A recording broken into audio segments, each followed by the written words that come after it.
O Guarani empatou ontem com a Portuguesa, 0-0 lá no Canindé, né, Caio? Mas isso não é motivo para os torcedores ficarem chateados, não, porque o Guarani continua líder na Série C, né? O Guarani tá bem demais, continua líder, continua invicto, continua com a melhor defesa. Olha, tá numa boa fase. Tá numa ótima fase, tanto é que eles comemoraram, apesar de ter sido um jogo com cara de segunda-feira, sabe? Sem muita inspiração, mas foi um jogo de muita briga e bom pro Guarani, que saiu com um bom resultado lá do Canindé.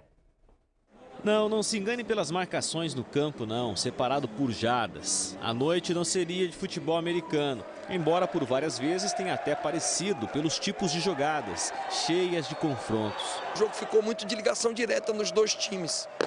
Jogo de segunda bola, de contato físico, de muito choque. Mas também teve bola bem trabalhada pelo lado do Guarani, principalmente no primeiro tempo. Pipico apareceu nos principais lances. E Renato Henrique foi o que teve a melhor chance. Apontada como ponto forte do time, a zaga deu algumas bobeiras, armando o ataque da Portuguesa. Em uma delas, o Cezinha recebeu na intermediária e colocou na frente para o Felipe Alves, que acertou um chute.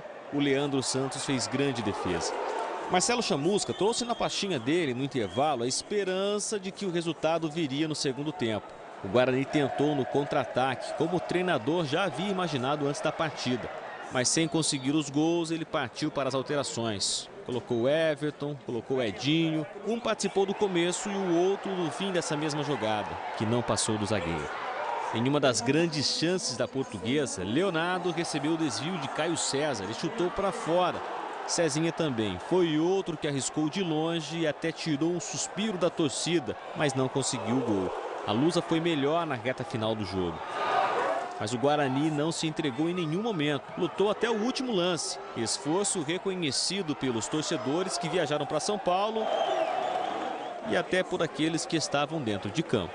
Não é muito difícil entender porque os jogadores e a torcida comemoraram tanto esse resultado. É que com ele o Guarani continua líder do seu grupo, da classificação geral e invicto na competição. Sem contar que não perder fora de casa também é um grande negócio. A proposta nossa tem que ser de ganhar em qualquer lugar. Mas quando você não consegue ganhar e você leva um ponto jogando fora de casa, é interessante. E esse ponto ele vai ser muito importante ao final da competição, no somatório final. A torcida fez bonito demais ontem lá no Canindé, né? O Guarani é líder do grupo B com 14 pontos e agora pensa no Botafogo de Ribeirão Preto, que é o adversário de sábado, 7 horas da noite, no estádio Brinco de Ouro da Princesa, Ju.